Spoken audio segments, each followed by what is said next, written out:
สบายดีพ่อแม่พี่น้องสวัสดีพ่อแม่พี่น้องทางฝั่งไทยนำครับผมมื้อนี้ก็บ่ยังหลายเนาะมาถ่ายบรรยากาศกำลังเก็บร้านแหน่น้องๆเรื่องพี่น้องเพิ่นชวนกันมาแอปเลยเฮาตั้งกล้องไว้นี่เพิ่นสิชวนกันพากันมาแอปเลยอ้าวโพสท่าเลยอ้าวเอาเข้าไปเต็มที่จังได๋ก็บ่คัก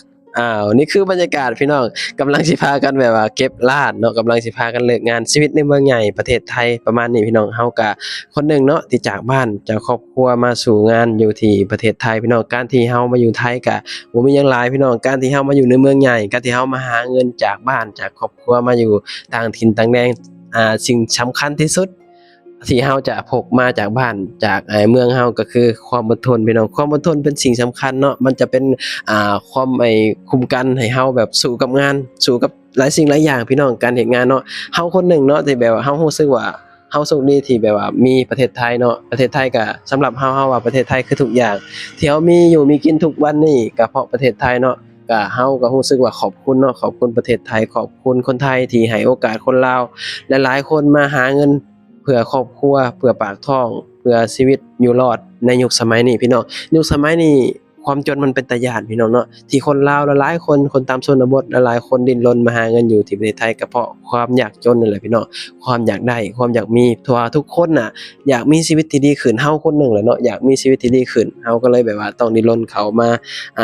ทำงานอยู่ที่ประเทศไทยเนาะเฮาคนหนึ่งแบบว่ามาทำงานประเทศไทยค่อนข้างที่จะหลายปีพี่น้องเนาะ รวมๆได้จะเป็น10ปีแล้วที่เราเข้ามาไทยพี่น้องมาหาเงินหาทองเนาะถามว่าเก็บเงินได้หลายบ่มันก็มีในช่วงหนึ่งเก็บเงินก็ได้หลายอยู่แต่ว่าเราก็ค่าใช้จ่ายเราพี่น้องเนาะเพราะว่าคนตามบ้านนอกคนตามชนบทพี่น้องแบบพอเรามีครอบครัวเนาะเราก็ต้องแบบว่าแต่งงานก็ต้องมีค่าใช้จ่ายพี่น้องเนาะตามประเพณีคนบ้านนอกแบบซี้นะเงินที่เราหาได้ก็ต้องเสียไปกับแบบการเราจัดงานนู่นนี่นั่นแบบซี้นะก็ตามประเพณีพี่น้องแล้วก็ซื้อหันซื้อหนีไว้ก็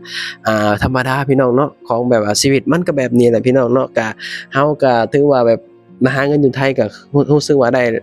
ค่อนข้างที่จะหลายอย่างอยู่พี่น้องแต่ว่าสิบ่เว้าลงรายละเอียดเนาะว่าได้หยังแหน่แต่ว่าย้านแบบว่าหาว่าเฮาอวดหาว่าเฮาโอ้สินะถามว่าได้บ่มันก็ได้อยู่แล้วพี่น้องแต่ว่ามันก็ขึ้นอยู่กับคนเนาะมาหาเงินหาทองพี่น้องแต่ว่าช่วงนี้เฮามาหาเงินคนเดียวพี่น้องหลังจากที่เฮาแบบมีครอบครัวนู่นนี่นั่นแล้วก็มีลูกมีหยังแล้วก็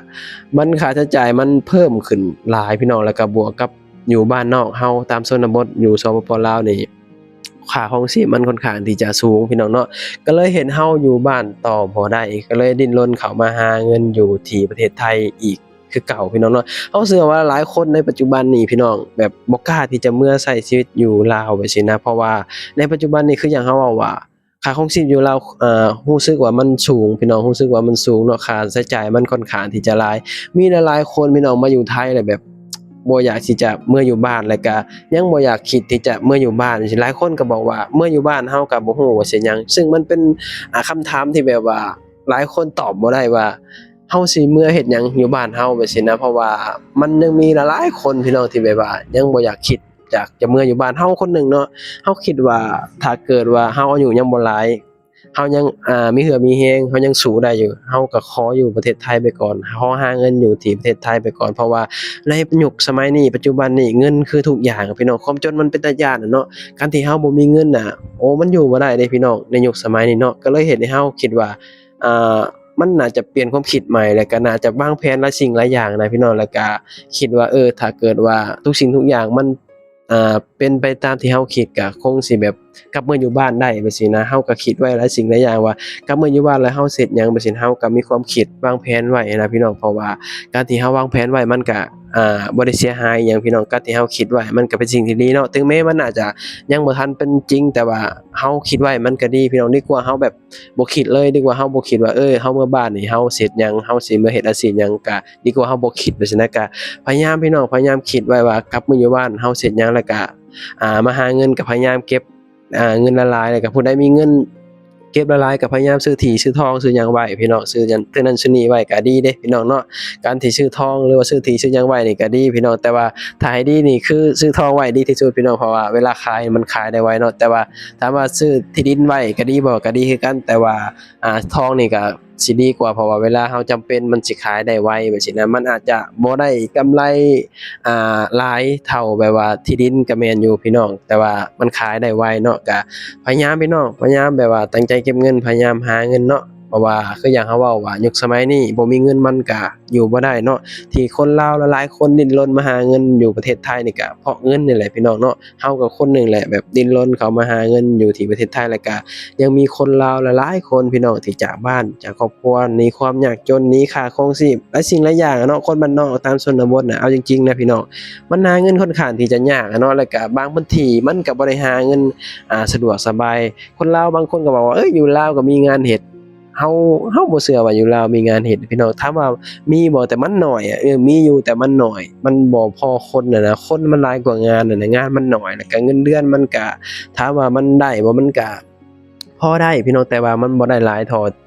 ประเทศไทยไปซี้นะแน่นอนแหละเนาะประเทศน้อยกับประเทศใหญ่อะอยู่ไทยก็เศรษฐกิจดีแล้วก็อัตราจ้างงานมันก็สูงแล้วก็ค่าแรงมันก็สูงกว่าบ้านเฮาคนลาวหลายๆคนก็เลยเลือกที่จะมาหาเงินอยู่ที่ประเทศไทยเนาะเฮาก็คนหนึ่งแหละ เราก็เลือกที่จะมาทำงานอยู่ที่ประเทศไทยเนาะคือประเทศไทยก็เหมือนเปรียบเทียบเสมือนแบบบ้านหลังที่2เฮาก็ว่าได้เนาะเพราะว่าเฮาคิดว่าประเทศไทยก็คือทุกอย่างสำหรับเฮาเนาะสำหรับเฮาประเทศไทยคือทุกอย่างพี่น้องที่เฮามีอยู่มีกินทุกวันนี้ก็เพราะมาหาเงินอยู่ที่ประเทศไทยแล้วก็อยู่ไทยก็อยู่สำบายพี่น้องคืออย่างเฮาเว้าเนาะมันบ่มีหยังหลายพี่น้องอยู่ไทยคืออย่างเฮาเว้าว่า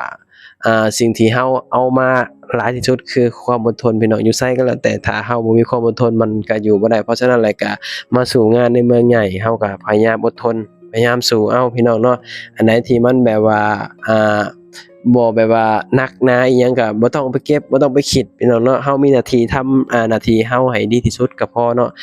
ยามมื้อเช้ามาเฮาก็ไปทำงานยามมื้อแลงมาเฮาก็กลับห้องสิ้นเดือนมาเฮาก็ได้เงินก็พยายามเก็บเอาพี่น้องเนาะมีน้อยเก็บน้อยมีหลายเก็บหลายมันอาจจะได้หลายเองพี่น้องถ้าเกิดว่าเฮาบ่เก็บเลยเฮาเที่ยวหลายหลิ้นหลายมันก็แน่นอนแหละพี่น้องมันก็บ่มีเงินเก็บเนาะเพราะว่าเฮาเห็นตัวอย่างหลายๆคนพี่น้องที่แบบว่าเขาอาจจะทางบ้านเขาอาจจะบ่ได้มีภาระอิหยังมากมายซี้นะเขาก็อาจจะแบบหาเงินหาทองก็ใช้ไปลิ้นไปอิหยังประมาณนี้นะแต่สำหรับเราว่าหน้าที่หรือว่าความรับผิดชอบเรานี่มันหลายเราก็เลยแบบเฮ็ดเหมือนคนอื่นบ่ได้เราว่าเราเฮ็ดได้แค่ว่าเราต้องประหยัดเงิน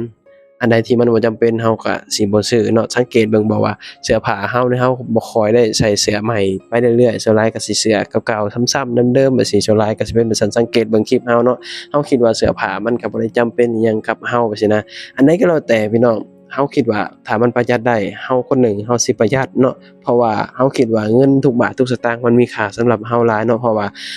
ความรับผิดชอบเราหน้าที่เราหรือว่าภาระเรานี่มันหลายกว่าคนอื่นเพราะฉะนั้นแล้วเราก็พยายามคิดให้หลายกว่าคนอื่นพยายามประหยัดเงินให้หลายกว่าคนอื่นว่าซี้นะเนาะเพราะว่าคนเราหน้าที่ภาระมันก็แตกต่างกันพี่น้องบางคนหน้าที่ภาระก็หลายอยู่ทั้งบ้านเนาะค่าใช้จ่ายนู่นนี่นั่น นั่นแหละพี่น้องชีวิตในเมืองใหญ่ประมาณนั้นแหละพี่น้องเนาะตอนนี้เฮาก็